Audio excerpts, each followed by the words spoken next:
Great. Thank you so much, Marcella. And thank you to Judy and Samantha for sponsoring this today. That was fantastic. I am just going to set up real quick, and because anyone who knows me knows that I always have a PowerPoint because there's so many points that I need to make that I can't remember them all off the top of my head. So today we'll be having our legislative update. We are going to be going over a few things. We're going to be going over the Santa Barbara County LCPA, the Local Coastal Program Amendment, conforming loan limits, FEMA maps, state legislation update in general, and then go into a little bit more detail on SB 9 and 10. And yes, before any of you ask, the slides will be provided after the presentation. So first, we're going to go into the Local Coastal Program Amendment that the county just went through. So back in 2014, for about 4 or 5 years, the county was working on this LCPA. And what this basically does is that this allows the county to give coastal development permits within the coastal zone instead of folks having to go forward to the Coastal Commission. This is a really big deal because they worked on it for about 4 years. Then they went through about 3 years of compromising on various actions that the Coastal Commission wanted to see. They spent a little over $500,000. So let that sink in, like $500,000 were spent on this plan. And this came from grants as well as general fund money. But the problem is that the Coastal Commission decided, actually, we have about 20 modifications, and this is Coastal Commission staff came forward and said, we have about 20 modifications that we want you to work on, and we want you to incorporate into your LCPA. And some of the big ones, which were major issues that created a big opposition, was that existing structures would need to be defined as those that were before January 1st, 1977, which is the inception of the Coastal Act, that people would waive the right to future shoreline protection should they need to go in to do any type of fixing, remodeling, things of that nature, that they may actually need to remove shoreline protection if it was needed, and that would be deemed by the Coastal Commission. There would be a 20-year time limit on coastal development permits for shoreline protective devices, which means that they would need to be checked every 20 years, even if it's not necessary. It's just an arbitrary number. The best science available would need to be incorporated into these LCPAs, and that would not go through the public process. It would just be the Coastal Commission saying, hey, all right, here is what you guys are now going to use as your best available science, and that's going to be that, as well as that they were yet again picking another arbitrary number of 25 feet for a minimum bluff edge setback. And that did not take into consideration what the topography is, what the geology is, what the actual how the bluff actually is created. So given this, we along with our 3 sister associations in the county, Lompoc, Santa Maria, and San Ynez, we all did a call for action. And we ended up getting, in about 3 days' time, 125 letters sent to the Coastal Commission supporting the county on their LCPA, which I know normally you guys never hear me say that we're actually supporting the government on something, but their plan was a good plan. It actually met a lot of the needs that we locally need. So what happened was that the Coastal Commission staff and Santa Barbara County staff could not come up with any compromises on these issues, and they ended up withdrawing literally like 2 days before the hearing. And what was important about this is that these are when the county withdrew, they now are in league with San Clemente and Del Mar, who have also withdrawn. and they withdrew because of the significant points of disagreement. But what's interesting is that the county believes that when they withdrew, that the Coastal Commission will be more amiable in the future to work with them. But actually, what's more important about this is that this withdrawal has woken up the Coastal Commission. And in fact, the Coastal Commission did a whole like 10-minute lecture to the county on this point. But they're realizing that they need to work with the locals as opposed to just mandate and dictate what the counties and the cities, the local governments need to do. So this is a big deal. Even though we don't have an LCPA, we have our previous LCPA in place. So there is things that are still in place. So more to come on that issue. Next is the conforming loan limits. So the anticipated increase for 2022, and I'm sure there's a lot smarter people on this call than I am about this information, but the anticipated increase is to 625.5. You will actually see that there's some companies out there already offering this. I can tell you with Santa Barbara County, who knows what we're going to get. This is always the question of the day. And I hope you can see on this chart, we've been working for Santa Barbara County, because as you can see here, our numbers have been pretty much lower than anybody else in coastal areas for about the past 10 years. Even though we have very high numbers here on the South Coast, part of it has to deal with our North Coast friends. And so we have been working on talking with HUD, but not only HUD, but with CoreLogic, who provides the data to HUD to say, hey, is your data actually factually correct in what you are using? And we have found through our data that it's actually not correct. They're using a lot of data that should not be in these numbers, which is skewing it, which is giving us a lower number. So I would like to thank one of our affiliate members who's on our GRC, Peter Trent. He's been a huge help on this issue. And so if you see him, please pat him on the back because it's been awesome. So next we're going to end up going into the new flood maps. So we have had an old NFIP, so National Flood Insurance Program, and basically it would rise 18 to 25% per year till they hit about $63,000 for a $250,000 policy. This 1.0 is about 50 years old. They're using very static numbers. Rates never stop rising, and it's really not sustainable for homeowners. So after several years, NAR worked with FEMA and actually got them to develop and to work with a firm called Milliman, which is an actuarial data provider, to use actuarial rates. And this is going to create a new risk rating 2.0, which I'm sure most of you have been seeing from NAR and so forth. And what this does is that it leverages the modern insurance technology. It uses LiDAR data, and it's equitable and easy to understand for homeowners and for insurance providers. So a few of these facts is that the rate is going to actually, there's going to be a decrease in a lot of the rates.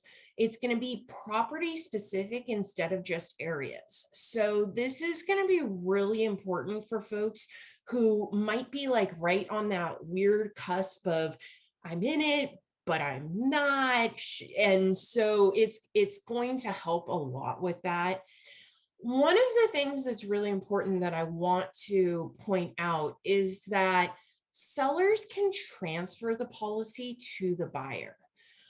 So if these policies are good and if the buyer wants it, let's work out that transfer, because that's going to really be helpful in making sure that the property has a smooth transaction.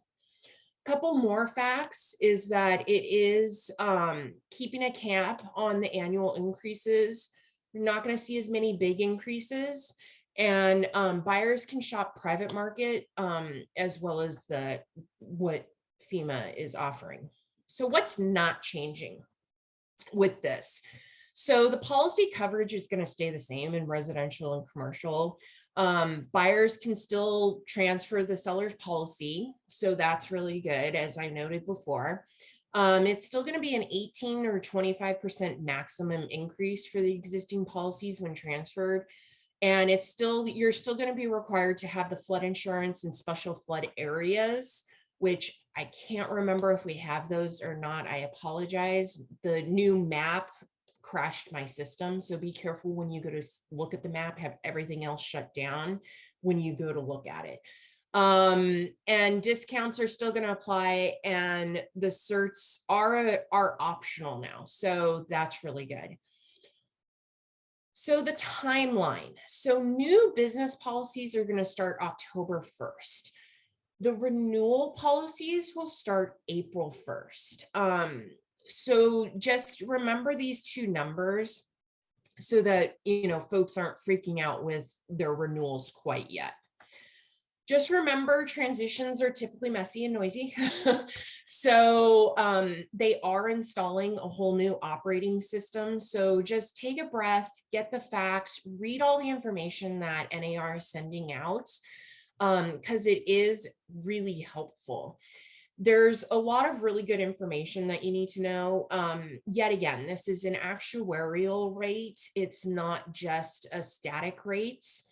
There's a number of flyers that you can use and see, and you can get the additional resources here. I know this is hard to read, but you guys will receive this PowerPoint afterwards, and you can have access to all of these, to these links.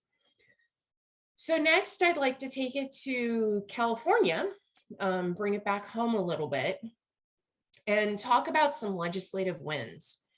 So C.A.R. worked very hard this year. There was a lot going on up in Sacramento. And C.A.R. successfully stopped some legislation that would have made the housing crisis even worse than it was. So AB 255, which was commercial evictions, we managed to stop that, and it would have created requirements that would have provided rental relief, but it's ones that, sorry, I've been suffering from a sinus infection, so my brain just kind of took a skip there. It would have created requirements that would have complicated the evictions that had to deal with COVID-19.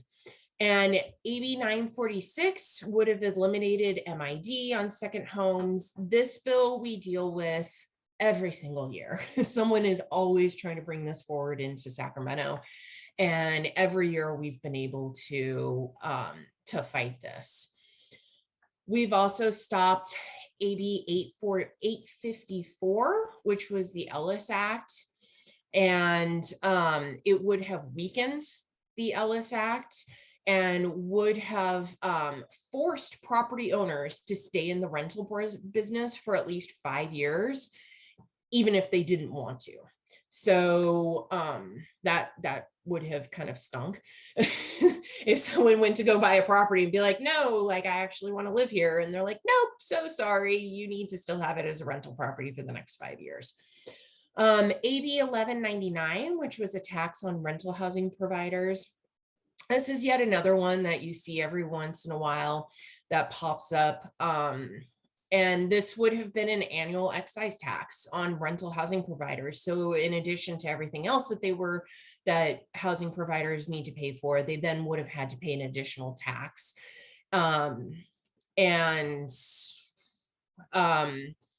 C.A.R. did take a neutral position on AB 832, which was the expansion of the rental assistance and eviction moratorium. They did take a neutral position, But what they did do was that they worked on getting federal recovery money to, instead of paying the 80% of back rent for those suffering from COVID-19, it turned to 100%.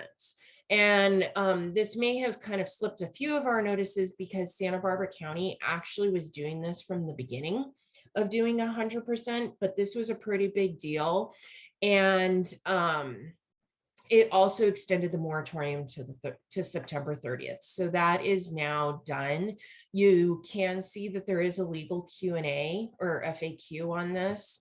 And if you have any questions about this, call the legal hotline. When it comes to rental issues and tenant issues, I don't know if any of you have looked at C.A.R. legal lately. There's a lot of FAQs, Q&As, a lot of laws that have to deal with tenant landlord issues. So take a look at those, contact legal hotline, but also you may need to actually talk to a rental provider attorney to get some of these things clear. So now we're going to kind of get into the meat of things of what I'm sure a lot of you have questions on, which was SB 9 and SB 10. So C.A.R. did support both of these bills.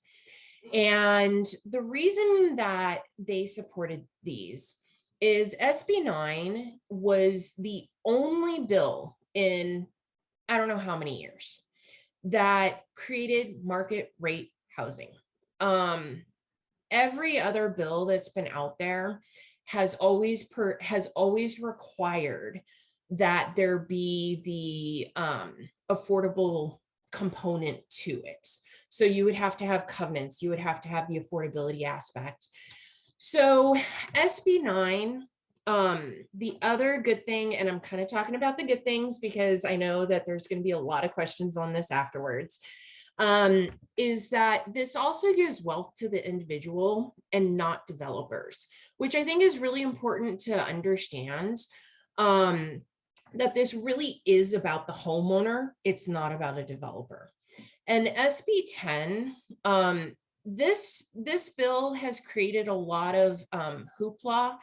However, this bill can be enacted only if the local jurisdiction wants to enact it. So if our locals don't want to enact this, they don't have to. This specifically deals with if they would allow up to 10 units of residential density in a parcel, and there would be a height specification.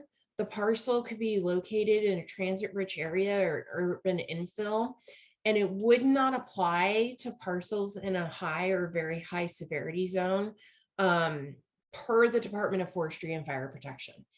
So there's some other nuances to this bill, but yet again, it's only if the local governments choose to enact it.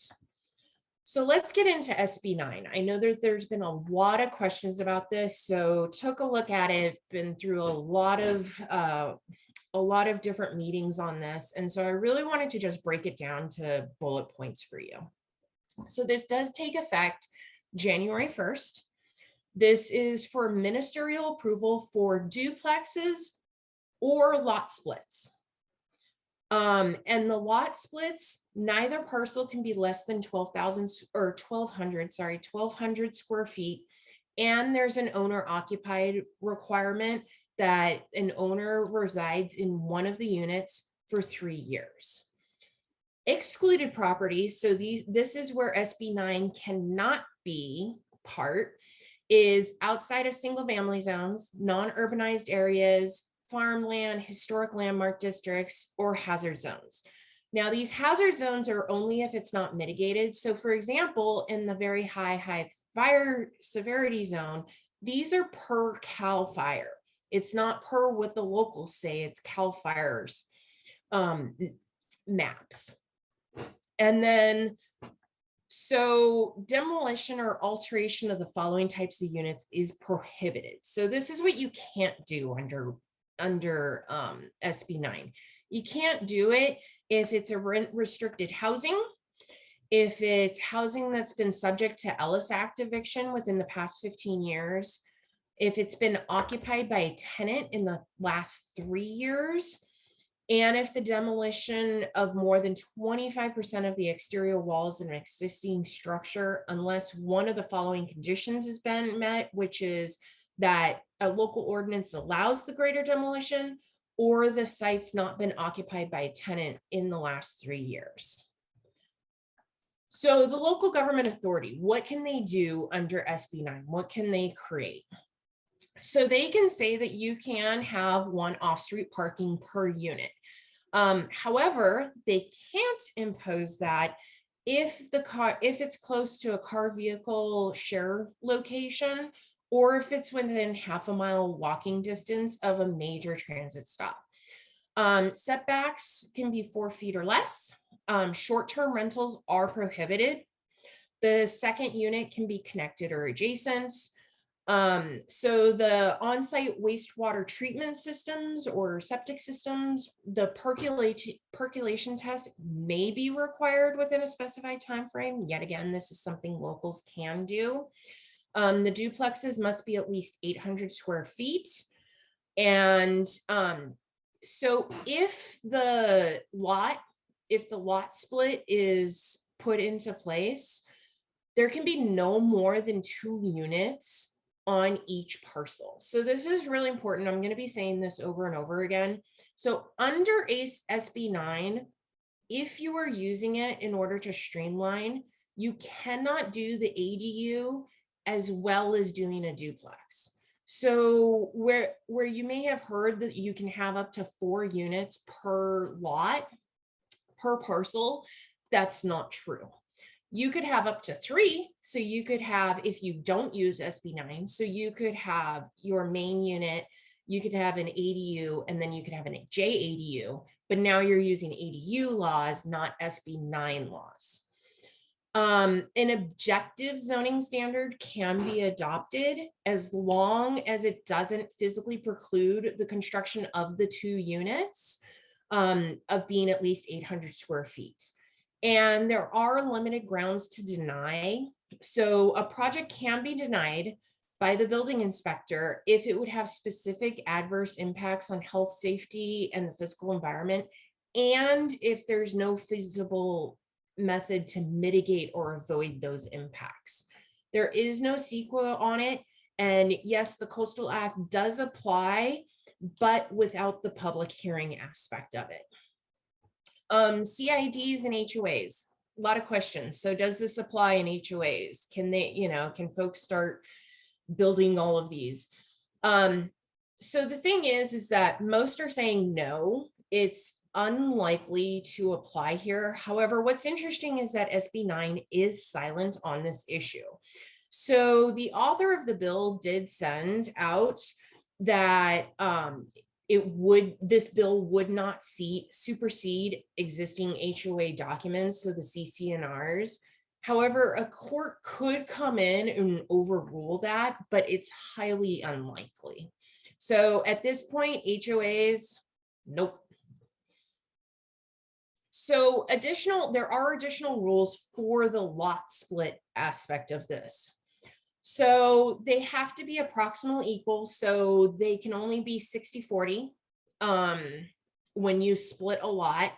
Each parcel has to be at least 1,200 square feet, unless the local government for some reason adopts a smaller minimum lot size.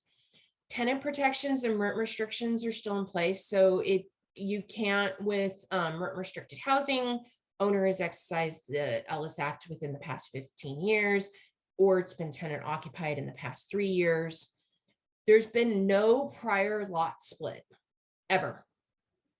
No prior split of an adjacent parcel. So say you have a parcel and there's one right across the alley from you or right next door, you can't do both. You can't buy up both and then split both. So you could have now 4 parcels as opposed to just the 2. So you can't do that. Lot splits have to comply with the Subdivision Map Act.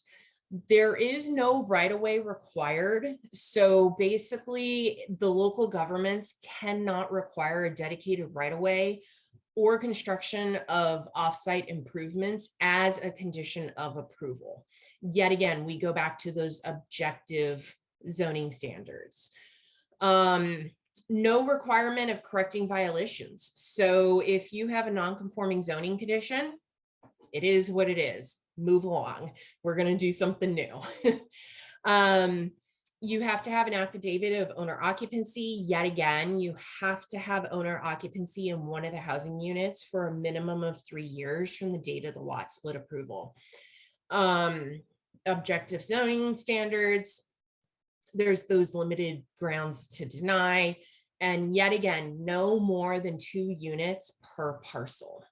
So a lot of this information can be found on C.A.R.'s legal Q&A, and that's the link that you can use. So I wanted to let you know that C.A.R. does have a new podcast, a political podcast, Unlocking California Politics. And it's pretty interesting. The first one had our senior vice president of government affairs, Sanjay Wagel. He was kind of talking about, I believe it was, yeah, I can't remember what the first one was about, but the second one also has Kareem and Jen Speck, and they're talking about the housing package, and they actually do go into SB 9 and 10. So that could be really interesting to listen to. Last thing is that, you know, we're looking out for you on the federal, the state, and the local level. We've been working really hard this year, but all years, to make sure that we save you money for your business, save your clients money, and that we make sure that we have policies in place that help the business and help promote and keep